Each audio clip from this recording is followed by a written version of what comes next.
What's up, everybody? It's me back with you. Like you were gone for 15 minutes or something, maybe less. Hey, we're going to read out of this book, Long March to Tennessee. If you don't want to hear me read it to you, then go read it yourself. The things that you should be reading are Chapter 8 and Chapter 9. They're each called Over Mountain Men in Franklin and Southwest Territory. At the end, you should answer those questions. You don't have to write them down, but just answer them in your head so you'll know that you got the main idea of what you were supposed to be getting there. Again, like I said, you don't have to listen to this video. I'm just doing it for those of you that don't want to read and would rather listen and read along. At the end of each one, I'll tell you the main part to remember, though. So even if you don't watch, you might fast forward. I'll give you some timestamps down below. Check the comments, yo. No, I'm just kidding. Whatever. I don't think you can actually do that from the video in Classcraft. So I'll just put it all at the end, okay? I'll give you the main points at the end. So if you're not going to listen to me read, fast forward to the end. Also, I was probably really breathy right there because I was right up on the mic. Sorry about that. Chapter 8, Over Mountain Men. At the top there, you can see a beautiful Lloyd Branson painting of the gathering at Sycamore Shoals. While settlers at the French Lick tried to stay alive, people from East Tennessee took part in a battle that affected the outcome of the Revolutionary War. The war between Britain and its American colonies dragged on much longer than everyone thought it would. Armies consisting of redcoats, British soldiers, and Tories, American colonists loyal to Britain, won many battles in the Northeast. I'm assuming you learned about the Redcoats and Tories in 4th grade, but if you didn't, why am I wearing these again? If you didn't learn about them, then that's all you really need to know about them, is that they were British people or American colonists that were loyal to Britain. But the British could not make George Washington's colonial army surrender. In 1778, the British started a new campaign referred to as the Southern Strategy. The idea was to invade Georgia and move north from there. The British believed that more Americans were loyal to them in the South. They believed their army would gain support as it went. From the British point of view, the Southern Strategy got off to a great start. Savannah, Georgia fell to the British in 1778, and Charleston, South Carolina by 1780. By the summer of that year, the British forces moved north through South Carolina in 3 groups. Now remember, we're talking about a time period when moving through some of these places was pretty rough going. It's not like there were roads everywhere. There were roads to major towns and side roads, but you still have a lot of wilderness travel. So that's why it's taking so long. It's like 2 years. Holy cow. Well, it's because it took a while to move an army. Major Patrick Ferguson's army was the westernmost of these 3 forces. As Ferguson's Tory army moved north, he heard about the colonists who had disobeyed King George III's proclamation of 1763 and crossed the mountains. Remember that? We talked about how way back in the Long Hunters in the Gap, actually I think it was, Long Hunters in the Gap, it talked about how people did not listen to that. I'm sorry. It was Dangerous Example in Chapter 5. It talked about how people didn't listen to that proclamation of 1763 that was telling them not to enter into the Cherokee territory. Well, now these troops heard about it, and they're a little upset. In September, he issued a warning to the colonists. Ferguson said, "If the colonists did not lay down their arms and pledge allegiance to the king, I will march my army over the mountains, hang your leaders, and lay west to your country with fire and sword." Woo! That guy's hardcore. There's a painting of old Patrick Ferguson.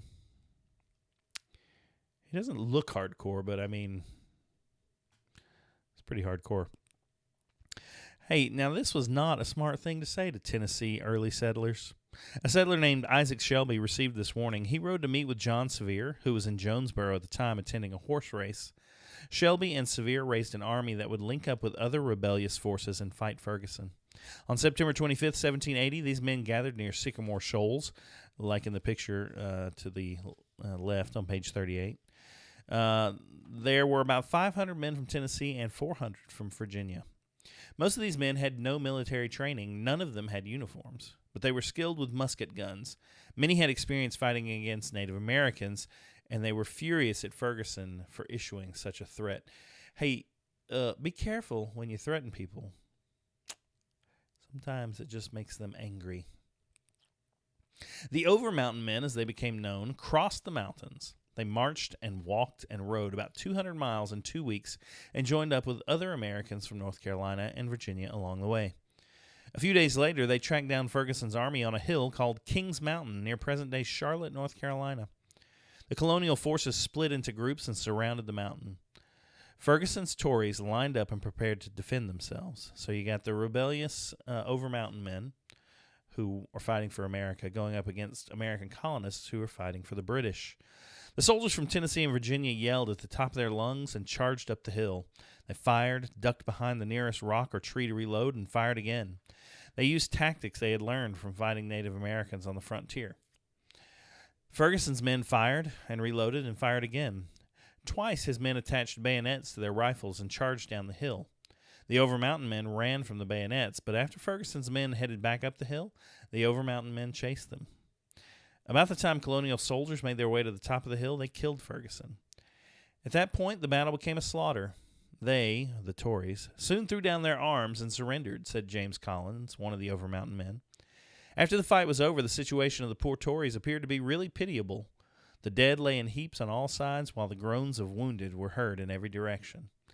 Essentially, he's saying, we beat them up real good. In all, 244 men of Ferguson's army were killed, 163 were wounded, and 688 were captured. Only 29 members of the colonial forces were killed and 58 wounded. The Battle of Kings Mountain was a huge boost for the American cause. Years later, a historian named Theodore Roosevelt wrote that it marked the turning point in the American Revolution. So if we look over to the questions, it says, why did the British invade the South during the American Revolution? Do you know? Do you remember? It's because they thought they would find anyone support. They thought they would find support among the Southern people. How did the settlers respond to Patrick Ferguson's threat? I think we covered that. It's don't threaten us or you will get a whooping. Patrick Ferguson's army consisted entirely of Tories. This being the case, how many of his soldiers have been trained to fight in England? Well, none of them. That's a weird question. They're trying to make you think, but the Tories were whom?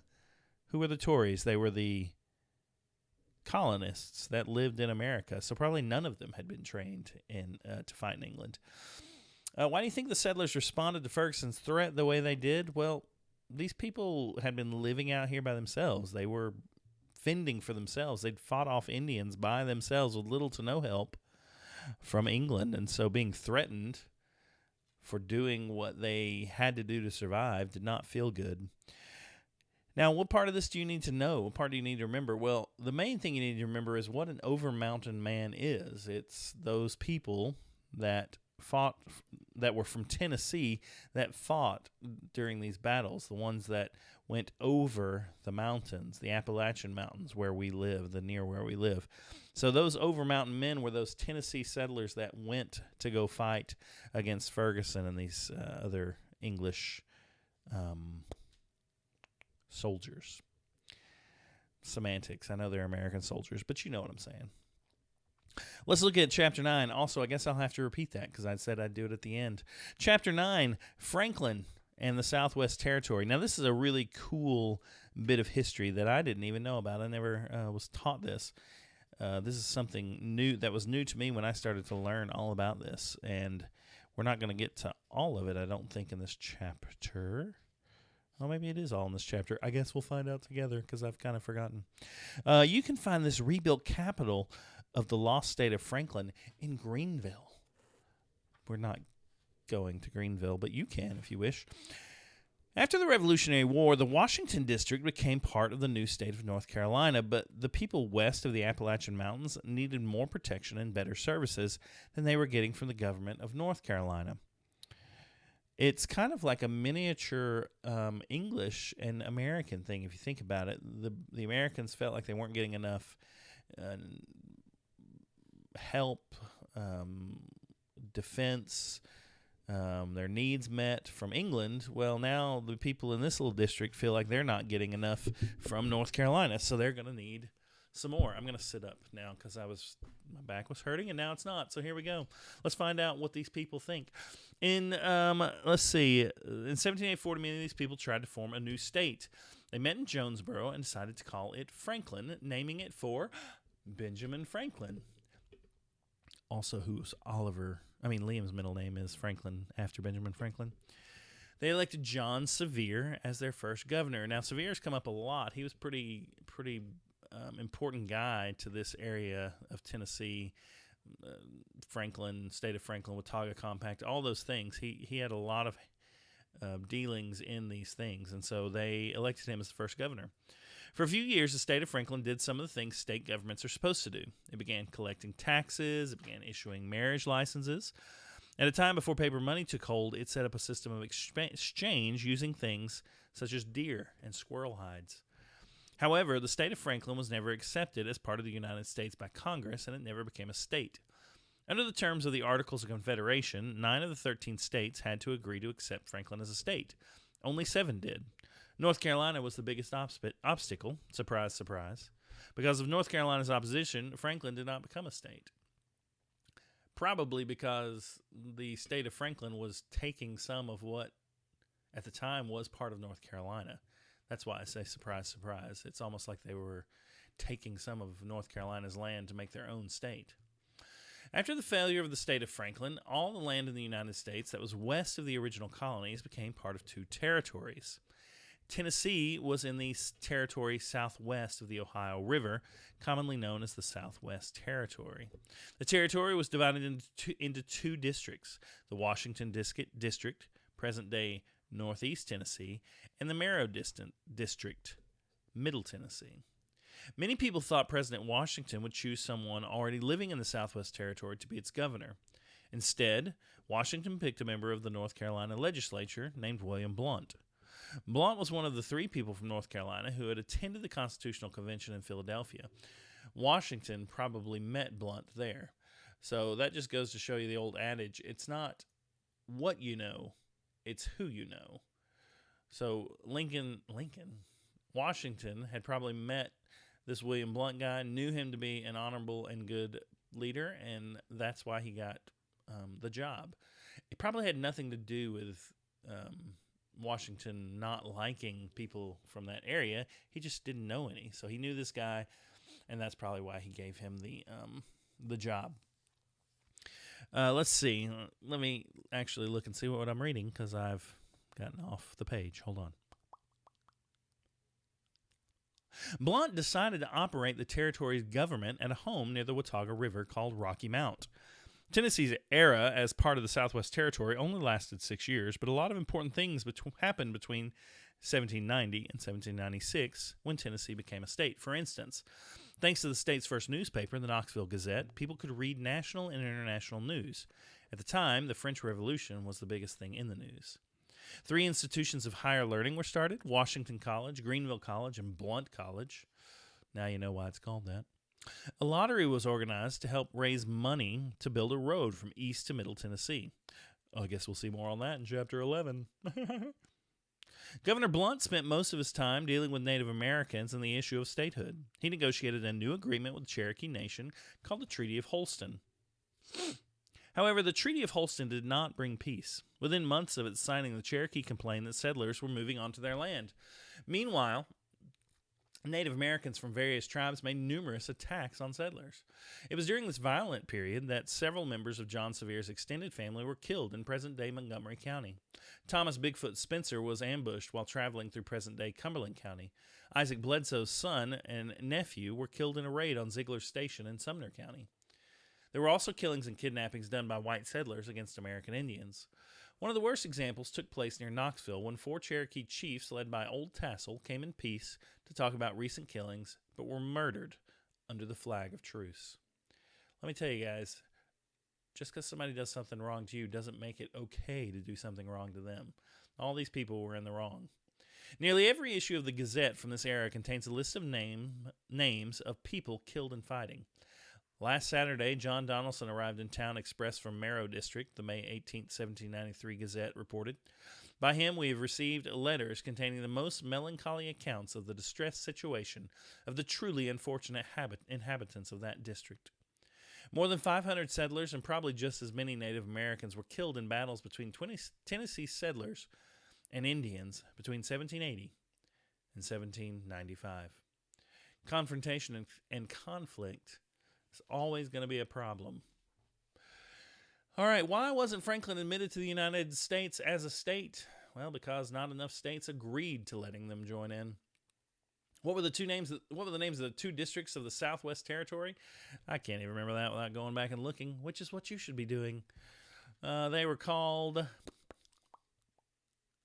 the Washington District and the Marrow District. During the Southwest Territory era, what was the biggest challenges faced by settlers who lived in present-day Tennessee? Well, it seems like it might be those Indians and the confrontations that they had therein. Why were many Native Americans angry at white settlers? Well, because they were taking the treaties and things that were made and they were breaking them, both settling and peace treaties. So what about all this do you have to remember? Because, hey, everybody who's fast-forwarding, stop. Because now I'm going to tell you the things you need to remember. The things that are important about this is that the over-the-mountain men were very important for the Battle of Kings Mountain during the American Revolution. They ended up killing the main set of army, the Tories, the British that had come up from the South. And those over-mountain men are the guys that lived in Tennessee and came over the Appalachian Mountains to fight. The lost state of Franklin was the first sort of attempt to make Tennessee, although we didn't call it Tennessee, it was in what is present-day Tennessee in that little angular part, up here on the map. It did not become a state because it didn't get enough votes. And it didn't get enough votes because North Carolina didn't want to make it a state. It wanted it to stay part of North Carolina. And then the other thing you need to know is that the confrontations between Indians and settlers continued until the end of that. Hey, great job, everybody. Hope you had fun listening to my tales of the Long March to Tennessee. Also, if you're done early and you got time, work on some of those things on the board. Don't forget. And I'll see you next time. Don't forget to like and subscribe. What? I'm just kidding. Bye.